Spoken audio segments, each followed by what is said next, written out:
Sangwa ikaze bakunzi ba televiziyo Renaissance murano makuru twabateguriye turi ku munsi wa kane igenekezo rya 19 Kigarama umwaka wa 2019 tuyahere ku ngingo nkuru ziyagize umurwi ujeje kumenyesha ukuri no kunywanisha CVR waratanguje ibikorwa vyo kuzura ibisigarira vy'abishwe mu ntambara ivyo bikorwa babitanguriye muri zone ya Kamenge muri commune Ntahangwa ku munsi wa mbere amatohoza bita sondage yakozwe ku Giturire yerekana ko ibice 90% vy'abitavye ayo matohoza bemeza ko ibisata vy'igipolisi c'u Burundi igisata c'ubutungane n'ica masoko bisinzikajwe n'Igiturire umugambwe wiwe witwa Ensemble pour la République Moïse Katumbi yawushinze ngo mu ntumbero yo gushira mu ngiro intwaro rusangi mu gihugu ca Republika Iharanira Demokarasi ya Kongo idonido yano makuru ni mukanyisase.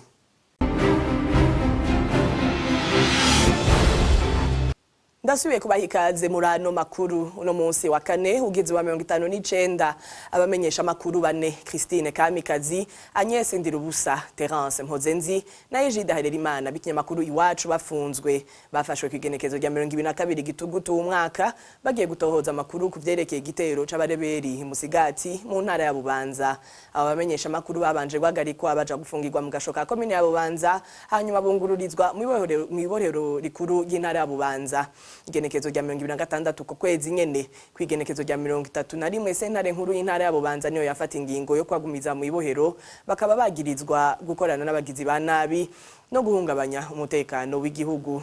Igikorwa cyo kuzura ibisigarira by'abantu bishwe mu ntambara kiriko kirakogwa n'umugwi ujeje kumenyesha ukuri no kunywanisha CVR ivyo vyamenyeshejwe na Pierre Claver Ndayicariye arongoye uwo mugwi aho hakaba hari kuri uno wa gatatu mu kiganiro yahaye abamenyesha makuru. Pierre Claver Ndayicariye amenyesha ko ico gikorwa catanguriye kuri uyu wa mbere muri commune ya Ntahangwa iri muri zone ya Kamenge mu kibanza cahahoze isoko. Tumukurikire. Je vais vous rassurer en disant que la dernière réunion que nous avons organisée shaka kubizeza vuga ko inama ya nyuma twakoreye ku kigo ca Croix-Rouge mu Ngagara twari kumwe n'abantu benshi harimwo umukuru wa zone mukuru wa quartier aho turiko dukorera mu kibanza aho abantu baza bagafuba ababo kubera badashobora kuja kubashingura mu matongo y'abafu asanzwe azwi n'amategeko. Amakuru twahawe nuko hari ibinogo rusangi birimwo abishwe abafashwe ku mabarabara canke mu mamodoka. Murabizi ugwimo gwabaye mu Burundi gwazanye ingeso nyinshi zitandukanye. Murabizi ko hariho abantu bapfuye batarabaha mu Kamenge kubera kuko baba bariko birenganira. Hari n'abandi bafatwa bari mu mamodoka yunguruza abantu barengana baciye mu Kamenge. Hari n'abene gihugu bo mu Kamenge bahiciwe. Ndabamenyesha ko nk'igihugu gito nk'u Burundi nk'igisagara gito nka Bujumbura muri quartier abantu bavuga ururimi rumwe ukuri kuba guhagaze ku bice 80% kandi kurazwi n'abantu bakuze. Igitangaro c'Imana cama kiboneka nuko niyo hishwe abantu 100 hariho ucika ku icumu avuga ivyahabereye. Nico twabonye ahantu hose twagiye dukorera mu gihugu cyose. C'est ce que nous avons constaté partout où nous avons été à travers le pays. Gushikubu nta uraboneka yoza ashaka kubaka ikintu kiboneka hahoze isoko nkuru ya Bujumbura. Joseph Butore icegera ca kabiri c'umukuru w'igihugu aravuga ko bisaba uburyo butari buke kugira kijya kibanza cubakwemwo. Joseph Butore aramenyesha kandi ko kijya kibanza kitosubira kujamwo ivyahahora ahubwo ho kubakwa ikintu kiboneka coba nk'icirore c'umugwa mukuru w'ubutunzi.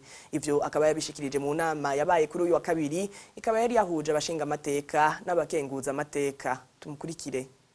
Hajya hahora isoko nkuru ya Bujumbura muticirore naho nyene natwe twifuza ko hajya ahantu hatokwa ibintu potopoto ibintu bimeze uko byishaki haba by'ukuri icirore no kucitondera rero bisaba uburyo kandi atari buke tiko turaburonda bwo gushika ubu ndaho turabona baza novuga ntiba bavuga imvugo itomo ivy'ukuri bafise intumero irashe byo kubaka ikintu ciza hajya ahantu abenshi murazi ko baza bagira bati nangahe ndahagure atutyaje ntihagurishwa ugomba ko kubaka ikintu ciza imigambi yo muri leta amaplan ariho ingo dukorane uko muvyumva uko mubishikiriza uko muvyifuza natwe niko tubone twifuze ko ajya ahantu usubira bya bindi byaje cagiye twifuza ko kubakwa ikintu kiboneka byo by'ukuri ari le miroir du pays, icirore c'umugwa mukuru w'ubutunzi, icirore c'igihugu. Tukiri mu bijanye n'ubutunzi bw'igihugu abarimyi b'ikawa ngo bagiye kubona akarusho nyuma yaho leta ifatiye ingingo yo gusubira gufata mu minwe gisata c'ikawa.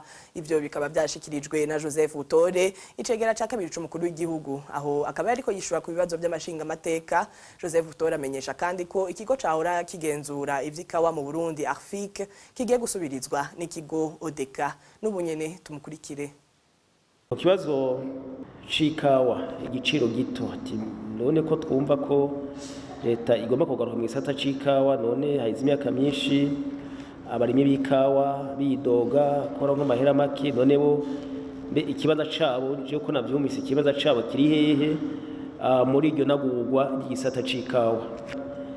Abo barimyi b'ikawa bene igihugu mabwiye muti ni mureme je ndemeza nankekerage ko uko byagenze uyu mwaka hari ico bazobona cisunduye mu mwaka uza ikigo Odeka kigiye gushirwaho kugira ngo isubire Arfik kimaze gufata mu bintu neza ibibazo byose bijanye n'igisata c'ikawa. Erega kira noneho nta leta n'abarimyi b'ikawa twese turumwe kuko badakoze none twoja kuroganiza ibiki, twoja gukora ibiki batakoze, nabonye bakoze ntitubaye hafi bicaye biguma bimeze uku kujya mu bishikirije bijya twe tumaze imisi tubona ari naje gitwa muri leta twafashe ingingo yo kugaruka nyabuna mu gisace kuko uko byageze imyaka yeze mwarabikurikiranye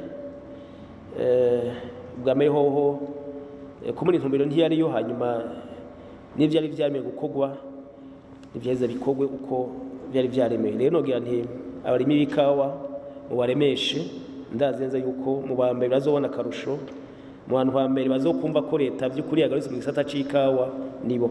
Igipolisi c'u Burundi gisata c'ubutungane n'ic'amasoko nivyo bisata bigisinzikajwe n'igiturire. Ivyo vyerekanwa n'amatohoza bita sondage yakozwe ku giturire mu runani rw'ibimenyesha makuru radio Inzamba, RPA hamwe na television Renaissance. Abanyagihugu baba amajana 200 nibo bitavye ayo matohoza bicaye ku rubuga ngurukana bumenyi. Muri bo ibice birenga 90% bakemeza ko igiturire ciyongereye cyane muri iyi myaka 4 iheze. Tubibaze Reverien bazikamwe. Abagabo bazi ubwa mbere mu bitabiriye ayo matohoza bita sondage nk'uko vyari vyagenze no kuyandi abiri yaramaze gukogwa mu bijanye n'igisata c'ubuvuzi hamwe n'umutekano. Kubitabiriye bababa amajana 200 abakenyezi bashikanye ibice 18% mu gihe abagabo bashikanye ibice 83%. Abitavye bari hagati y'imyaka 35 na 55 nibo nubu ari benshi nka mbere, nubu bakaba baritabiriye kugera ku bice 50%. Abari hagati y'imyaka 18 na 35 nibo bakurikira bashikanye ibice 40%, abari ku myaka 55 kuduga nabo begereza ibice 20%. Abo bose bakaba bagizwe n'abari mu gihugu hamwe n'abari hanze y'igihugu kubitigira ivyegeranye. Abo hanze bakaba bari ku bice 55%, abari mu gihugu nabo bakaba bari ku bice 46%. Ibice birenga 84% bavuga ko urugero rw'igiturire ruri hejuru cyane, aho bagafatira ku bice bigera kuri 78 vyemeza ko bamaze gutanga igiturire kugira baronswe ivyo barekurirwa n'amategeko bari kuronswa ku buntu. Ni mu gihe ibice 22% bavuga ko atagiturire batanze.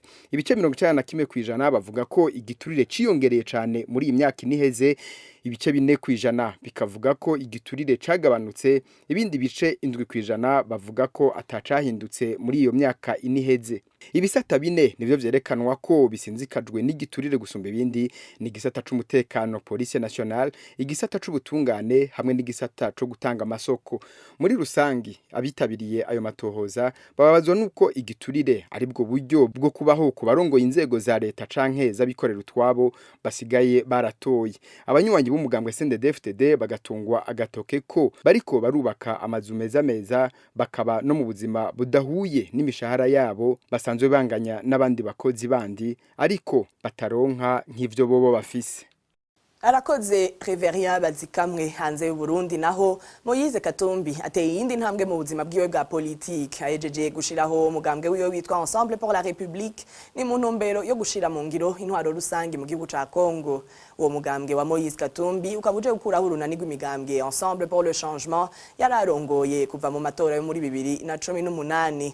Nibitangaje kubona bari barongoye imigambwe iri mu runani bise G7 baciye bafata ingingo yo kwinjira muri uwo mugambwe wa Moise Katumbi. Muri leta zunze ubumwe bwa Amerika naho Donald Trump yaraye yagirijwe kuba yitwaje ubutegetsi kugira arengere amategeko no kuba yabujije abashinga amateka n'abakenguza amateka gukora akazi kabo. Iyo ngingo y'ikirego ikaba yatowe ku mugoroba w'uyu wa gatatu n'abashinga amateka. Trump akaba abaye umukuru w'igihugu ca Amerika wa gatatu afashwe n'ikirego nk'ico bita impeachment inyuma ya Andrew Johnson mu mwaka w'igihumbi kimwe majana 1968 na Bill Clinton mu mwaka w'igihumbi kimwe majana 1998. Iyo ngingo nta gitangaje kubona yarafashwe kwera abademokrate ari bo benshi mu nama nshinga amateka. Abarepublicain bakaba bamaze kumenyesha ko bazokweza Donald Trump kwera ari nabo benshi mu nama nkenguza amateka nayo ikaba izosasa mu rugo rubanza mu kwezi kwa mbere kuza. Aha ni naho amakuru twabateguriye agarukiye tukaba tubashimiye mwebwe mwese mwayakurikiye naho ubutaha.